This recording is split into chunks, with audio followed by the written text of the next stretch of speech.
Leva ela no seu coração, no seu dia a dia, que você vai conhecer Jesus todos os dias. Louvado seja Deus. 2 Reis, capítulo 5, versículo 7. Todos encontraram? Amém. Louvado seja Deus. E sucedeu que, lendo o rei de Israel a carta, rasgou as suas vestes e disse: Sou eu Deus? Para matar, para vivificar? Para que este envie a mim, para eu restaurar a um homem da sua lepra? Pelo que deverás notai, peço-vos, e vede que busca ocasião contra mim. Amém? Pode tomar seu assento. Louvado seja Deus. Soberano Deus, eterno Pai, eu peço mais uma vez, Senhor, que o Senhor venha usar a minha vida, ó Deus. Que não seja eu, Senhor, mas seja o Senhor, que seja o Espírito Santo de Deus falando com a tua igreja, falando com essas vidas aqui presentes, Senhor. Que a gente venha estar com nossos corações abertos a receber a tua palavra, com nossos olhos e ouvidos espirituais abertos, Senhor, para entender e compreender o que aqui for falado esta noite. Com a palavra sua, Senhor, mais uma vez vai ser pregado, ó Deus. Nos alimenta, Senhor, que a gente não venha sair daqui da mesma maneira qual entramos, Senhor, mas venhamos a sair daqui mais cheio de Ti, ó Deus, esta noite, ó Pai, pois te louvamos, agradecemos e engrandecemos Teu santo nome. Amém. Glória a Deus. Eu agradeço esta oportunidade. Louvo a Deus pela vida do presbítero Eliseu, na direção desse trabalho, do culto de libertação. Louvo a Deus pela vida do nosso pastor. Louvo a Deus pela vida de cada um dos meus irmãos que aqui se encontram, que hoje separaram um tempo para adorar a Deus, para aprender com Deus, para prestar um culto a Deus. A gente adentra a casa do Senhor primeiramente a cultuar o nome do Senhor. A gente cultua a Deus com louvores, com cânticos, com instrumentos, com a nossa boca, com a nossa adoração, com a nossa presença na casa de Deus, com reverência a Ele. Nós cultuamos ao Senhor. Quando a gente adentra a casa do Senhor com nossos corações abertos a falar, a ouvir a voz de Deus, quando a gente abre nossos olhares, os nossos ouvidos espirituais, para que a Deus a gente peça para que o Espírito Santo de Deus venha falar conosco, mas para que a gente possa entender e compreender o que aqui está sendo dito. Quando eu tomei este microfone, nosso irmão Cauã estava ali adorando ao Senhor e Deus já falava comigo. E é maravilhoso quando a gente consegue ouvir a voz de Deus, e a gente ouve Deus falar a todo momento. É a todo momento Deus fala conosco, desde a hora que a gente abre nossos olhos até o fechar. Deus fala conosco através de sonhos, mesmo enquanto estamos dormindo. Deus está ali presente, cuidando de você, porque o nosso Deus, Ele não dorme. Nosso Deus, Ele não descansa. Ele não criou o mundo em 7 dias e ali parou e falou: agora está feito tudo. Não, Ele permanece em nós. A obra de Deus continua, ela não para. A obra do mundo foi em 7 dias a criação, mas o que Deus tem trabalhado em nossas vidas, você não tem ideia. Quando a gente levanta e fala que nós temos que matar um leão por dia, Deus já matou por você. Deus já te guardou, Deus enviou um anjo para te proteger. Esse leão, ele já caiu por terra, porque a palavra de Deus vai falar que Deus, Ele acampa os anjos ao nosso redor. Quando a gente dá espaço, quando a gente chama a presença do Espírito Santo, quando a gente chama a presença de Deus para a nossa vida, aonde você está, algo tem que acontecer, algo tem que mudar, porque o próprio Deus se manifesta naquele local, o próprio Espírito Santo de Deus está ali. Pessoas são alcançadas através da sua vida, pessoas são alcançadas através da sua presença. Quem aqui não já ouviu que só de você estar perto já fez um bem? Às vezes você nem abriu a boca, você deu um abraço, você apertou a mão, você deu um bom dia, você falou um Deus te abençoe, e o Espírito Santo se manifestou naquela ocasião. Quando a gente está cheio do Espírito Santo de Deus, algo tem que acontecer. Enquanto eu li a passagem do Senhor esta semana, uma passagem muito conhecida, às vezes a gente abrindo a nossa Bíblia em 2 Reis capítulo 5, vai falar: pronto, é Naamã, eu já conheço. Será que a gente conhece mesmo? Será que você sabe tudo sobre a vida de Naamã? Será que você sabe o porquê ele passou por esta prova? O que Naamã queria nos ensinar? Quando Deus, ele resolveu colocar a história deste homem, pastor, na Bíblia. Um homem a qual para muitos era sírio, nem era do povo de Israel. Mas por que ele está na Bíblia? Porque Jesus Cristo mencionou Naamã lá em Lucas, entre tantos homens. Se a gente se atentar na palavra de Deus, vai ver que teve uma grande relevância, uma grande importância esta passagem, esse ensinamento de Naamã para mim e para você. Quando eu lembro de Naamã, eu oro muitas das vezes, indago ao Senhor e falo: Senhor, quantas vezes será necessário eu voltar atrás? Senhor, quantas vezes será necessário eu mergulhar na Tua presença para alcançar aquilo que tanto busca? A palavra de Naamã entra como uma oração nas nossas vidas. Se você olhar para a vida daquele homem, você vai aprender sobre fé, sobre coragem, sobre ousadia, sobre gratidão, sobre reverência a Deus. É tantas coisas que a gente tem a atribuir a Naamã. Naamã, quando a gente começa a ler ali no capítulo 5, vai ver que era um homem valoroso, um homem de respeito. Naamã não era qualquer um, era um a qual tinha o conceito, ele tinha o respeito do rei da Síria, por causa das suas vitórias, por causa do seu posicionamento em batalha, como ele agia perante as lutas. Será que a palavra de Deus já está falando conosco esta noite? Como que você está agindo? Como que você está perante as batalhas? Qual que é o seu posicionamento diante das provas? Diante do levante do inimigo na sua vida? Como você tem se posicionado? Naamã nos ensina com valor, com honra, com decência, respeito. Naamã não era sírio. Naamã, ele era um homem da tribo de Benjamim. Naamã, ele era neto de Bela. Ele era filho de Bela, neto de Benjamim, da tribo de Benjamim. Só que Naamã, ele resolveu viver na Síria, ali constituiu uma família. A Bíblia não vai relatar em detalhes como que ele foi até lá, o porquê que ele chegou lá, e o porquê agora ele servia ao rei da Síria, o rei Ben-Hadad. Rei da Síria, Ben-Hadad. 2. Naamã, ele era um homem de Deus. Naamã, ele era um homem das 12 tribos. E ele estava lá no início, ele era neto de Benjamim. Muitas pessoas já pregou, até eu, antes de me aprofundar, pregando sobre Naamã, mas vendo ele como um sírio. Só que a palavra de Deus mais profunda vai nos ensinar que ele era um das tribos dos 12. Naamã, ele era neto de Benjamim, da tribo de Benjamim. Está lá em 2 Crônicas, eu vou ler para tirar qualquer dúvida. Descendentes de Benjamim de Saul. 1 Crônicas 8. E Benjamim gerou Bela, seu primogênito, a Asbel, o seu segundo, e a Ará, o terceiro, e a Noa, o quarto, e a Rafá, o quinto. E Bela teve estes filhos: Adar, Gera, Abiúde, Abissuade e Naamã e Aoa. Então Naamã, ele está na linhagem das 12 tribos. Naamã, a gente vê que ele é um dos 12. Naamã, ele era do povo de Israel, então não era qualquer um. Quando a gente olha, você está aqui esta noite, você não é qualquer um.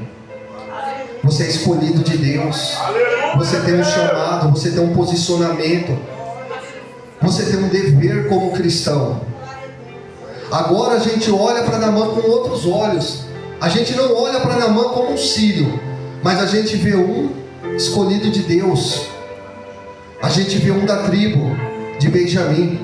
A gente olha Naamã, a gente entende que ele tem um propósito maior na Síria.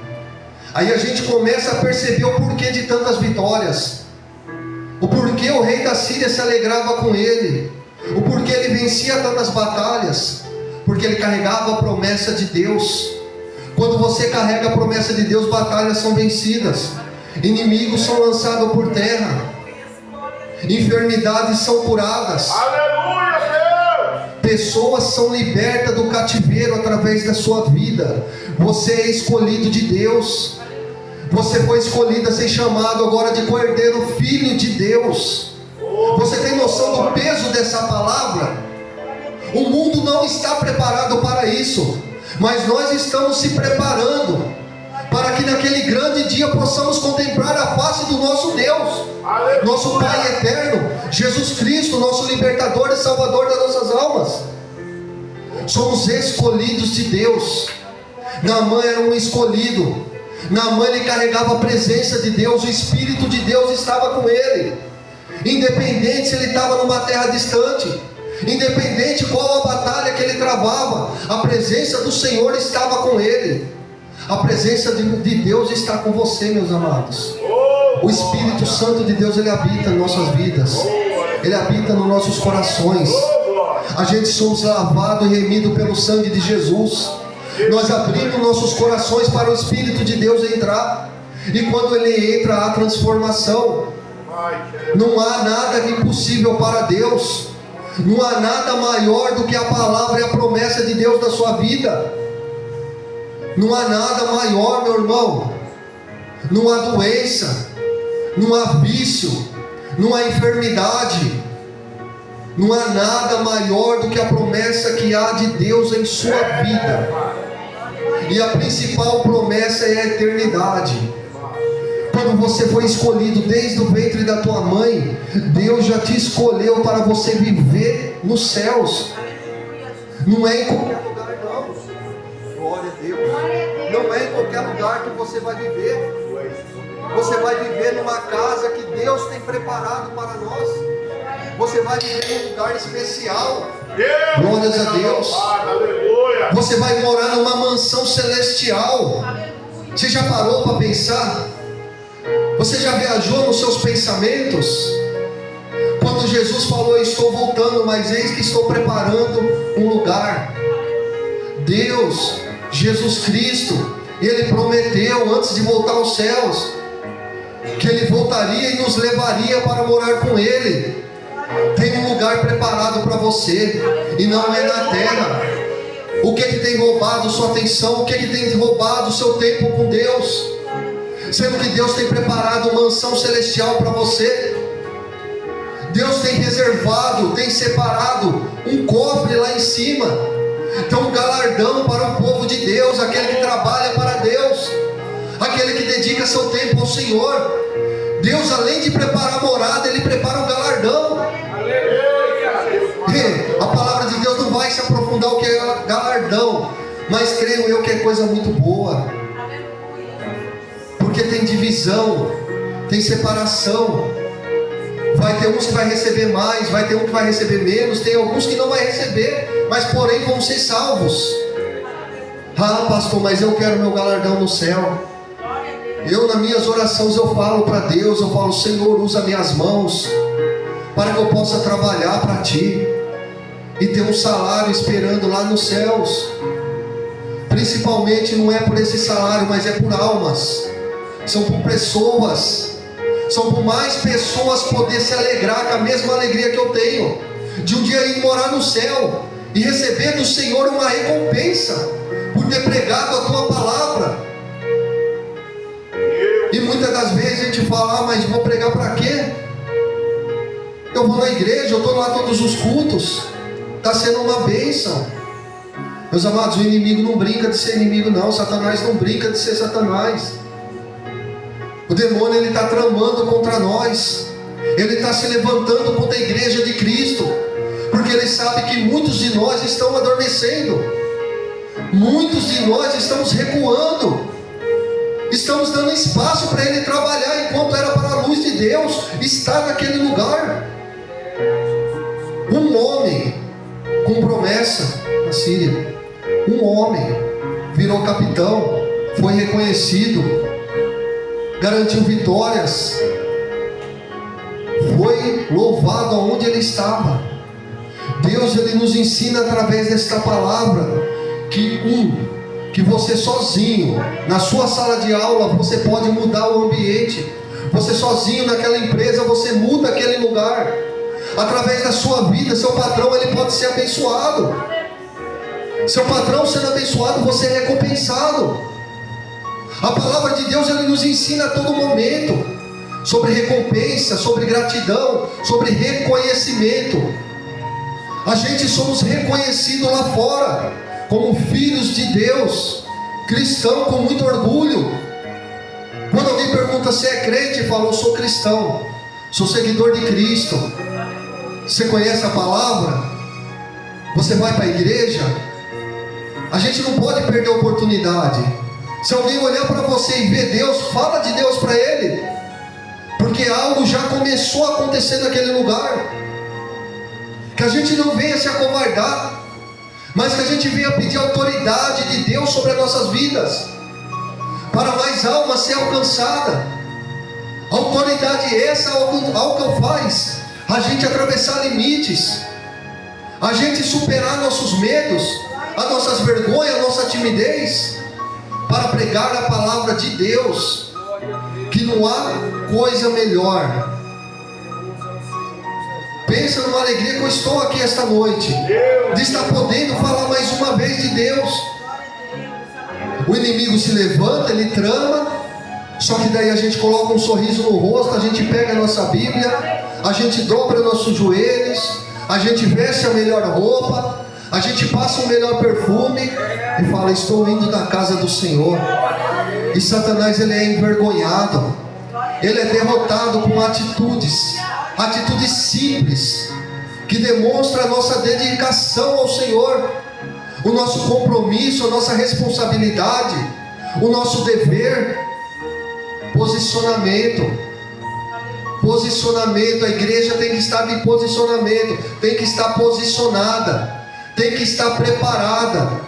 Se entrar um endemoniado aqui, a gente tem que estar revestido do Espírito Santo, a gente tem que estar jejuando e orando, porque tem demônios, tem crastas de demônio que não saem, se não for por oração e jejum. Será que todos nós estamos preparados? Ou quando entrar alguém correndo, a gente vai correr também, sem saber o motivo? A gente tem que estar preparado, e é diariamente, porque a gente não sabe nem o dia, nem a hora, nem o tempo da volta de Jesus. A gente não sabe o dia nem a hora que a gente vai ser usado. A gente não sabe o momento, o local onde Deus vai nos levar para pregar a palavra de Deus. Mas sabemos que devemos se preparar, devemos conhecer Jesus, como foi dito nesse louvor. Senhor, eu quero conhecer a Ti. Senhor, usa-me conforme a Tua vontade. Nos prepara, capacita. A palavra de Deus vai nos ensinar e vai nos falar que Deus ele prepara dons espirituais para a Tua igreja, dons que será dado repartido conforme a necessidade da onde Deus quer te usar. A gente olha Naamã, quando ele recebe a notícia, quando ele recebe aquela mensagem daquela jovem dentro da tua casa, que em Israel havia um profeta, se ele estivesse lá, poderia que ele seria curado. Não é diferente nos dias de hoje, pastor. Quando a gente ouve falar, tal profeta tem tal igreja, hoje vai ter vigília, vai ter um missionário, vai ter um homem de Deus, muitos vão correndo. Deus vai falar comigo. Vai ter um profeta do Senhor lá, e lá eu vou receber minha bênção. Meus amados, sua bênção você pode receber dentro do teu quarto. Você pode receber no teu trabalho, enquanto você ora a Deus, enquanto você está dirigindo o seu carro. Deus está operando um milagre na tua vida. Não dependemos de homens, mas dependemos de Deus. A intenção de Naamã foi errada, mas ele aprendeu muito. Quando a gente começa a estudar, a gente vê que ele leva uma carta dos reis da Síria, ele vai com uma ordem até Israel, a qual aquele homem de Deus deveria orar por ele. A gente vê Deus mostrando que ele é Deus na vida de Naamã, que Naamã não dependia de homens, Naamã não dependia de profeta. O segundo tapa na cara de Naamã foi quando ele não foi recebido por Eliseu. Eliseu não quis nem olhar na cara dele.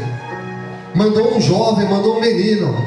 Vai lá e dê a notícia. Pede para ele ir até o Jordão e mergulhar 7 vezes, que ele será curado. Meus amados, quando eu olho para esta passagem, eu perguntava a Deus, falava: Senhor, quantas vezes somos frustrados em esperar profecias, esperar que o homem de Deus fala conosco. Às vezes você se frustrou quando viu o Renato subir nesse altar. Falou: mas meu irmão Renato não vem pregador de fora, não é nem profeta, nunca vi ele profetizar na vida de ninguém, mas é ele que vai falar. Meu irmão, não espera nada de mim não, eu não tenho nada para te oferecer, nem dinheiro você pediu hoje eu não vou ter, muito menos algo que não cabe a mim. Mas o que eu tenho a te oferecer é a palavra de Deus. O que eu tenho a te oferecer é Jesus Cristo. Ele cura, como Ele curou na mãe, Ele nos cura esta noite. Enquanto o presbítero Eliseu orava sobre determinando, declarando a cura, eu já recebi a minha, mesmo que eu não estou enfermo. Eu fui curado em nome de Jesus. Se Satanás estava planejando tacar uma gripe em mim, tacar uma enfermidade, já caiu por terra.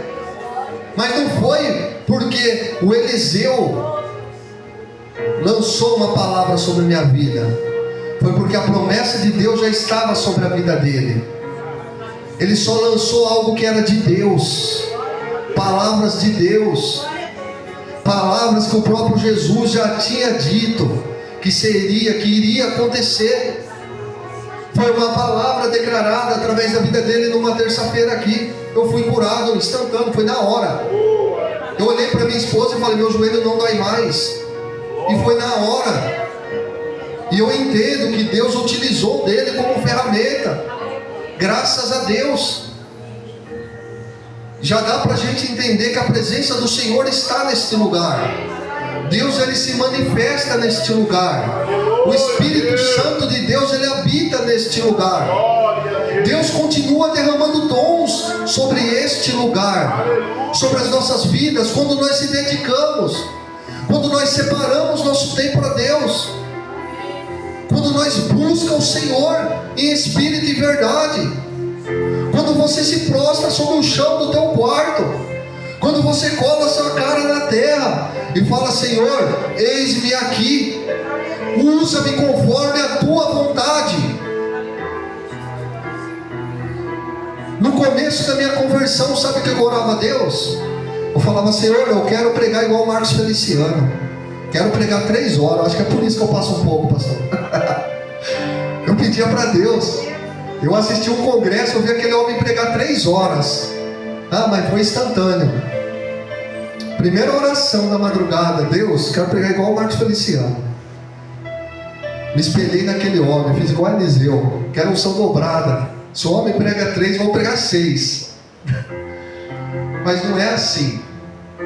Quando a gente se aprofunda na palavra, a gente vê que os dons são distintos a cada um. Deus usa o Marcos Feliciano da maneira que ele é. Ele é ferramenta nas mãos do Senhor daquela maneira. É conhecido como que é príncipe dos pregadores, príncipe, né? O pessoal chama, o mundo chama ele de príncipe entre os pregadores. Prega com unção, com fervor. Se ele pregar 3 horas, a gente fica de olho aberto, 3 horas ali na frente da tela. E eu fiquei, foi 3 horas glorificando, chorando, recebendo. Mas é o que Deus tem separado para ele. Aí quando a gente começa a ler a palavra de Deus, a gente começa a entender que não é desta maneira. Que não adianta eu buscar o Marcos Feliciano, querer aprender com o Marcos Feliciano, mas eu tenho que buscar a Deus. Eu tenho que buscar nas madrugadas, eu tenho que subir monte, eu tenho que vir para a igreja, eu tenho que ler a Bíblia. E Deus vai falar onde Ele quer me usar. Deus vai começar a trabalhar nos nossos corações. Aleluia, Deus. Não vai ser pensamentos vãos.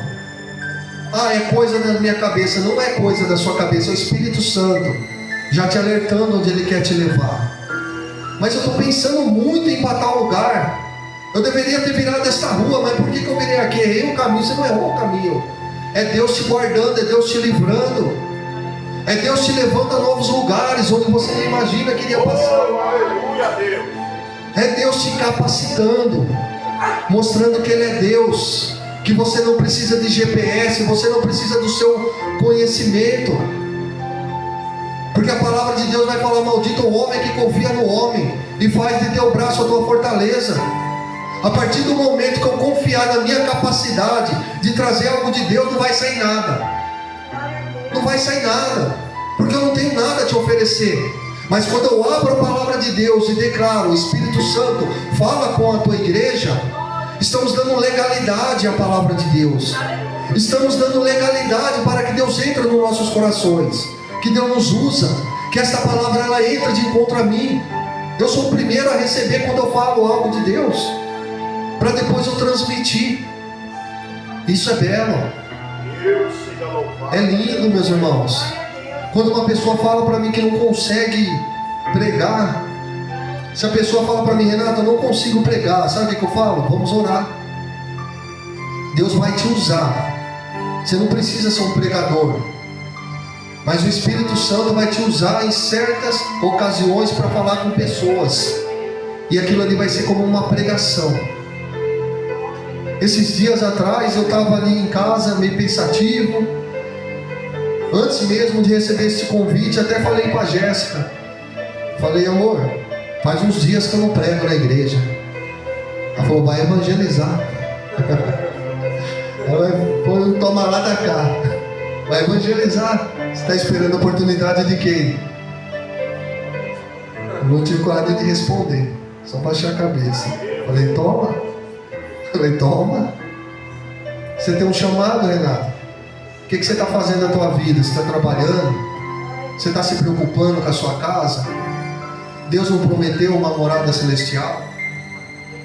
Deus não prometeu que a gente não devia nos preocupar? Que a gente deveria viver? A coisa mais bela que a gente pode contemplar é a vida. A vida, ela traz alegria. A vida, ela traz surpresas. Ela traz momentos. Ela traz lembranças. Ela faz a gente olhar para trás, projetando o futuro, analisando onde a gente está hoje.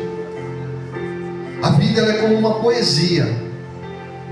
A gente olha para Davi, ele escrevia salmos sobre a vida dele, sobre o coração dele, sobre sentimentos. Saía como um cântico. Quando nós abrimos nossas bocas a orar ao Senhor, a nossa oração é como um cântico a Deus. Quando declaramos as nossas dores: Senhor, está doando, está doendo, me socorre, me salva, me levanta mais uma vez. Se colocar uma melodia, sai música. São sentimentos. É o Espírito Santo trabalhando nas nossas vidas. É o Espírito Santo de Deus nos levantando, nos capacitando. Naamã, quando ele recebe aquela cura, após a decepção, após as frustrações, quando ele começa a entender que não dependia dele nem do homem, mas da fé dele, dependia de ações. Fé sem obra é uma fé vazia, uma fé morta. Se você tem fé, começa a trabalhar, age, sai do lugar, sai da zona de comodismo, levanta. Se você não está conseguindo só, liga para o pastor, liga para o seu líder, fala com o teu irmão, fala com a tua esposa, fala com o teu marido: estou pensando, estou precisando trabalhar, pensei em algo na obra. Ora, entrega a Deus, liga para o teu pastor, fala: pastor, estou com um pensamento, estou com um projeto. Às vezes esse pensamento não é seu, mas é o Espírito Santo de Deus querendo fazer algo na igreja, querendo algo novo na obra dele. Aí ele te usa, aí você manda uma mensagem para o teu pastor, e acontece. São atitudes. Toda vez que eu sonho, que eu sei que é uma revelação, eu sei que é algo espiritual, a gente tem esse costume, a gente tem que falar para alguém. Quando Deus fala com você durante as madrugadas, você tem que falar. Tem que falar: tive um encontro com Deus. Deus me mostrou, eu tive um sonho assim, e era com a igreja, era com a vida do irmão. Se você sonhar com o irmão, ora pelo irmão no mesmo instante. Às vezes aquele irmão está precisando da sua oração. Se você está sonhando com a obra, fale com o teu pastor. Se você tem planos, projetos, fala. Não deixa no papel. Age. Às vezes é mais fácil a gente questionar, a gente reclamar. Somos reclamões, somos murmuradores, um povo que reclama, mas que age muito pouco, mas que faz muito pouco para Deus. Quando Naamã ele recebe a cura, ele toma um posicionamento, ele lembra do Deus a qual ele foi chamado. Ele volta até Eliseu e ele fala: abençoe a minha vida, ore por mim, porque eu vou voltar para uma terra distante, para um costume pagão, e lá a gente tem o costume de se dobrar, e eu sei que Deus ele tem ciúmes de mim. Ora pela minha vida, para que Deus tenha misericórdia, que não é do meu coração, mas hoje eu entendo que há um Deus em Israel, e este Deus é soberano sobre a terra. Deus ele é soberano sobre nossas vidas. Esta palavra ela nos ensina. Às vezes você está trabalhando, é casa de uma pessoa ateu. Às vezes você está num lugar que são macumbeiros, são espíritas. Você não precisa sair de lá, mas não se prostrem. Ore, faz a diferença. Um homem fez a diferença no reinado da Síria. Ele foi a balança de equilíbrio, para que ali não havia tantas guerras, para que o povo de Israel tivesse um pouco de paz. Ele serviu como uma balança ali no meio. Ele foi aquela corda que dividiu, pastor. Eles estavam numa posição que eles protegiam. Eles estavam ali construindo um reinado, construindo uma grandeza, mas Deus estava trabalhando naquele lugar, para que havia paz em Israel, para que a Síria e a Síria, tem divisão, é diferente, para que a Síria não invadisse Israel. Aí Deus preparou um homem de Deus dentro da Síria e falou: você vai ser a balança, através de ti eu vou dar vitórias contra o povo da Síria, através de ti eu vou te levar a presença de Deus até os sírios, através de ti vai ter paz, através de ti vai ter paz no teu local de trabalho, através de ti vai ter paz na escola, vai ter paz dentro da tua casa. Às vezes você está aqui sozinho, fala: mas minha família não é cristão, mas através de ti vai ter mudança. Uma balança vai ser colocada naquele ambiente, e a justiça de Deus vai prevalecer. Muitas das vezes minha mãe ela liga para mim chorando e falando sobre o que está acontecendo na casa dela, no casamento dela. Eu vou lá e falo assim para ela, falo: mãe, eu estou orando pelo teu relacionamento, pela vida do meu pai, para que Deus venha tratar com ele, mas ora, não desanima, não abaixe a sua cabeça, porque é maior quem está contigo. Meus irmãos, não abaixe a cabeça, independente da batalha que está travada.